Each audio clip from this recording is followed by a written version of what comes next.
Hi guys, and welcome to the Blue Bridge. And today I'll be doing a quick preview about our upcoming game against Astana. So let's get into it.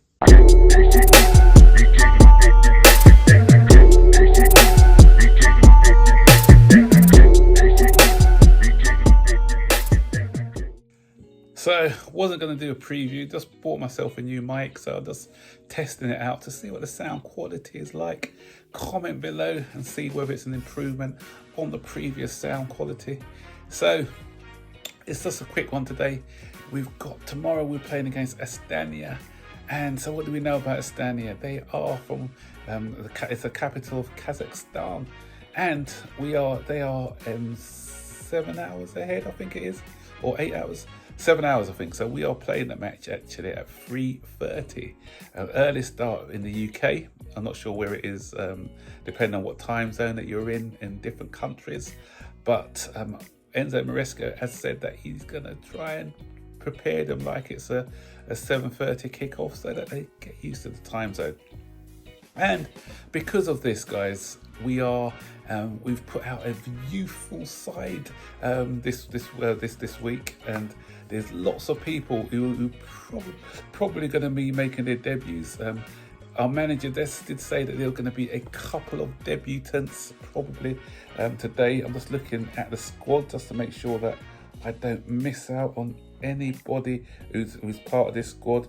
Obviously, we've got the normal team. We've got Madueke didn't travel because he's going to be needed for the game against Brentford, and so a lot of the first team haven't travelled because it's an 8-hour journey, 8-hour travel, different time zones, and you want the players fresh for the Brentford game on Sunday. Sunday game's being moved till 7 p.m. on this weekend.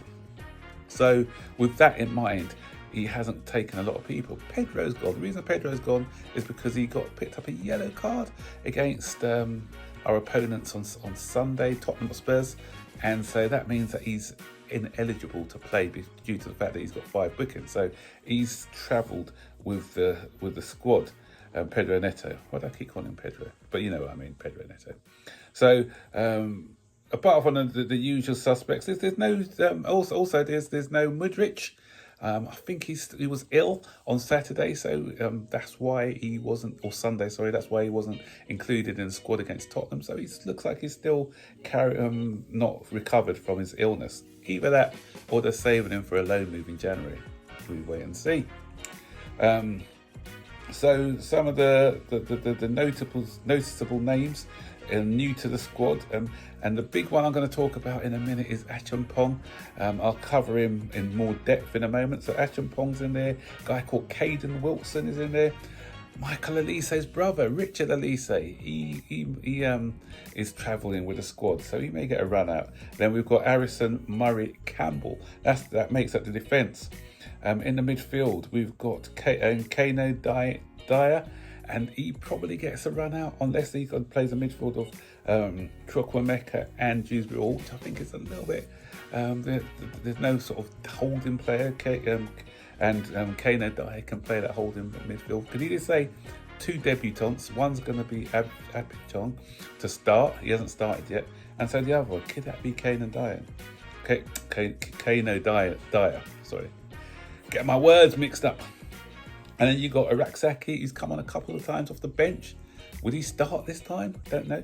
And up front, we've got Nkuku, Gueye, Neto, George, Harvey Bales made the squad. Mweka, who's travelled with the squad on numerous occasions. And then you've got Ampa, and you've got also Washington. I was about to say Denzel Washington then, but yeah, we've got David Washington with the squad. So it looks like George is going to be playing. I think it's going to probably be George and Nkuku and probably Neto to give it a little bit of experience in there.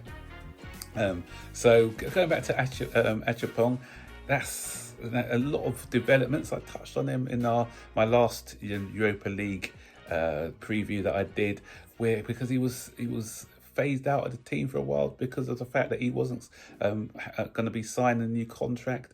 But from the press conference that we had today from Enzo Maresco, he said they've made good headways and the club are confident that he's going to put pen to paper on a new deal. His pathway's there. Reece James hardly plays. Gusto gets injured quite a lot as well, so there is a pathway for him. And I can't see Disassi. I think he was the one who went up for the post pre-match press conference today, but I can't see him staying, if I'm being perfectly honest, beyond this season. So there will be a pathway. And I think in the talks which were being discussed with Acheampong was that they're going to be discussing maybe a loan move for him before he comes back. So if Reece James breaks down again, then his opportunity may come sooner rather than later. But if Reece James comes back fit, then a loan move for Acheampong, and then we can start integrating him into the team. He can play right back or he can play right centre back. So he's good for that inverted role. But tomorrow, don't expect a lot of him. Because a lot of people are going to be thinking, because obviously he's been in the headlines a lot, they're going to be expecting big things from him. But this guy has only played, I think it's about 30 odd minutes of football since he was frozen out. So he's going to be a little bit rusty. So I don't want people to be too critical about him. And we're going to be playing in some terrible conditions tomorrow. Minus 11 degrees over there. So it's going to be freezing cold. And so it's going to be a big test of character for our players. But with a mixture of young players and the team who usually play, I think that's there's only going to be probably 2 debutants. So the 9 out there are players who are used to playing this competition anyway. So it shouldn't be too much to ask for us to get a victory. Astana are ranked 110th in Europe, so that's some way behind Chelsea. But one thing, they have actually got a 100% record against teams what they've played English teams that they've played at home. But I got to caveat that by saying they've only played one English team at home, and that was Manchester United. So you can't really put that as a record, to be honest. Let's not be the second. I don't want to end up with egg on my face. So as I said, I'm looking forward to seeing some of these youngsters running out, especially Acheampong. Really like to see how he'll adapt after all this noise around him in the past few weeks. Hopefully George can have another impressive display like he did the last time that he performed against Noah. And, you may see somebody like Kane Dyer getting a run out. He's very impressive defensive midfielder, doing well in the development team. So if he gets a run out as well, that will be good for him. So guys, what do you think? Are you excited about the game? The big blah? Do you think we're going to come out victorious? Let me know in the comment section below. Don't forget, as always, like, subscribe, turn on post notifications, and so you'll be notified whenever I make a new video. So take care. Bye-bye.